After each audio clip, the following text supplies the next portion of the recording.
Hello friends, જય શ્રી કૃષ્ણ. સ્વાગત છે તમારું મારી યુટ્યુબ ચેનલ માધુરીસ કિચનમાં. આજે આપણે બનાવીશું વડોદરાનું ફેમસ સેવસળની રેસીપી. આ રેસીપી આપણે તરી સાથે તૈયાર કરીશું અને એકદમ ચટાકેદાર તૈયાર કરીશું. તો રેસીપીનો વિડીયો એન્ડ સુધી જોજો અને રેસીપી સારી લાગે તો વિડીયોને લાઇક કરજો, શેર કરજો અને મારી ચેનલને સબસ્ક્રાઇબ ના કરી હોય તો સબસ્ક્રાઇબ કરી દેજો અને બાજુમાં રહેલા બેલ આઇકોનને પ્રેસ કરજો નવી રેસીપી વિડીયો સૌથી પહેલાં જોવા માટે. તો ચાલો રેસીપી બનાવવાનું શરૂ કરીએ. સેવ ઉસળ બનાવવા માટે મેં અહીંયા 1 કપ વટાણા લીધા છે. એને મેં 4 થી 5 કલાક માટે પલાળી લીધા છે. હવે આપણે વટાણાને પ્રેશર કુકરમાં બાફીશું.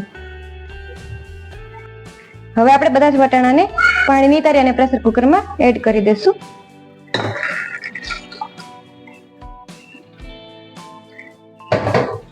હવે આપણે આમાં અડધા ગ્લાસ જેટલું પાણી છે એડ કરીશું.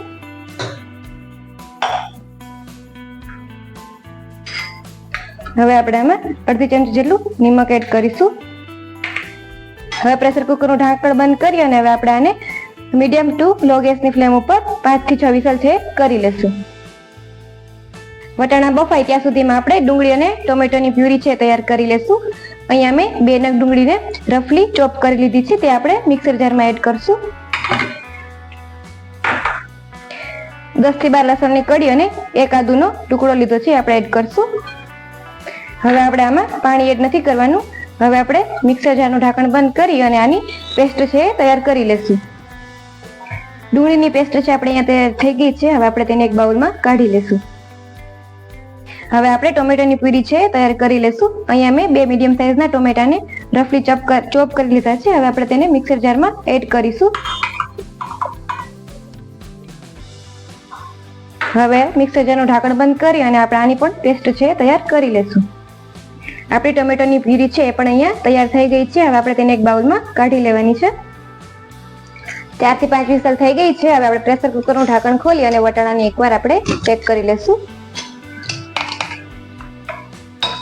તો તમે જોઈ શકો છો કે આપણા વટાણા છે એકદમ સરસ બફાઈ ગયા છે. હવે આપણે આમાંથીને ઉસળ છે તૈયાર કરવાનું છે. અહીંયા એક પેનમાં 5 થી 6 મોટી ચમચી જેટલું તેલ લેશું. સેવ ઉસળમાં તેલનું પ્રમાણ છે વધારે લેવાનું છે.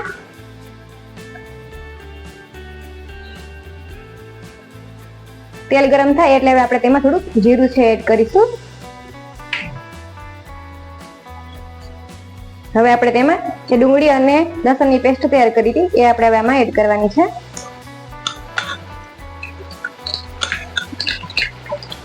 એ આપણે બધી પેસ્ટ છે એડ કરી દઈશું. હવે આપણે આને થોડી વાર માટે સાતડવાની છે. તો આપણે આને 2 થી 3 મિનિટ માટે પેસ્ટને સાતડી લેશું. પેસ્ટ આપણી અહીંયા સરસ સંતળાઈ ગઈ છે. હવે આપણે આમાં ટોમેટો પ્યુરી છે એડ કરીશું.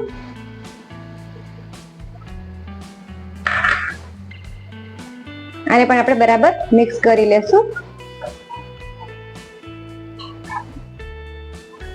હવે આપણે આમાં મસાલા કરવાના છે. આપણે આમાં થોડોક હળદર પાવડર છે એડ કરીશું.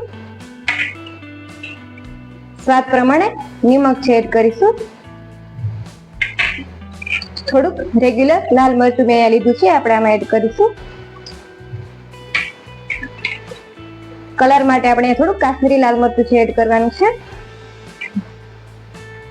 અહીંયા મેં થોડોક સેવ ઉસળનો મસાલો લીધો છે, આપણે અહીંયા એડ કરીશું. હવે આપણે બધા જ મસાલાને સરસ અહીંયા મિક્સ કરી લેવાના છે.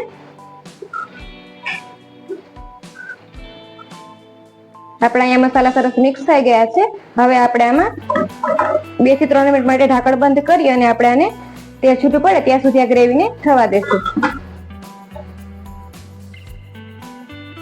તમે આ જોઈ શકો છો કે આપણી ગ્રેવીમાંથી તેલ છે સરસ છૂટું પડી ગયું છે. હવે આપણે આમાંથી થોડી ગ્રેવી છે એક બાઉલમાં કાઢી લેશું. આપણે પછી આમાંથી તરી છે બનાવવાની છે. તો અહીં આપણે 2 ચમચા જેટલી ગ્રેવીને એક બાઉલમાં કાઢી લેવાની છે.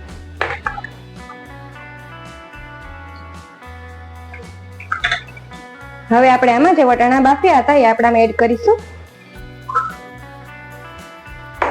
હવે આપણે વટાણાને ગ્રેવીમાં સારી રીતે કોટ કરી લેશું.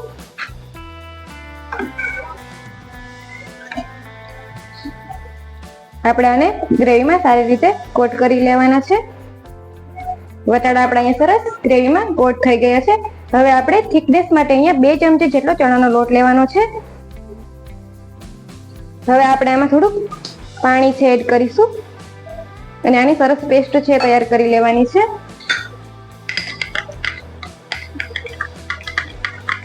હવે આપણે આ પેસ્ટને આમાં એડ કરી દઈશું. પેસ્ટને આમાં બરાબર મિક્સ કરી લેશું. પેસ્ટ આપણે અહીંયા સરસ મિક્સ થઈ જાય એટલે હવે આપણે આમાં 1 કપ જેટલું ગરમ પાણી છે એડ કરવાનું છે.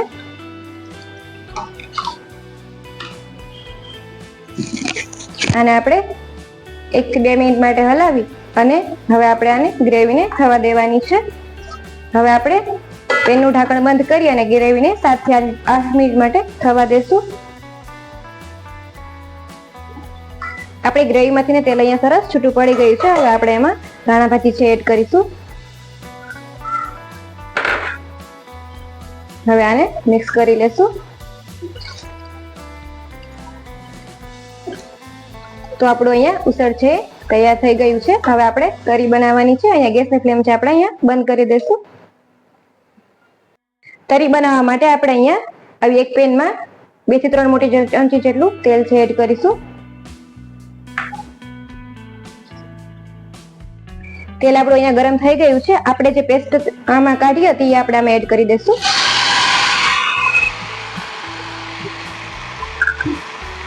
અને આપણે મિક્સ કરી લેશું. હવે આપણે આમાં 1 ચમચી જેટલું કાશ્મીરી લાલ મરચું છે એડ કરીશું.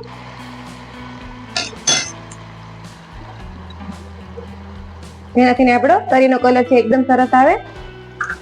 હવે આપણે આમાં થોડુંક પાણી છે એડ કરવાનું છે. આપણે અહીંયા ગરમ પાણી છે એડ કરવાનું છે જેથી તરીનો કલર છે એ જળવાઈ રહે. હવે આપણે આને 2 થી 3 મિનિટ માટે ઉકળવા દેવાનું છે.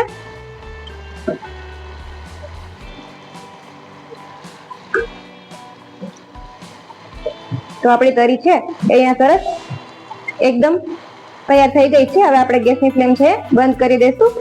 તો આપણું અહીંયા સરસ ટેસ્ટી એવું સેવઉસળ છે તૈયાર છે. હવે આપણે સેવઉસળને અહીંયા સર્વ કરી લેશું. હવે આપણે આમાં ઉપરથી થોડીક તરી છે એડ કરવાની છે. થોડીક ચોપ ડુંગળી છે એડ કરીશું.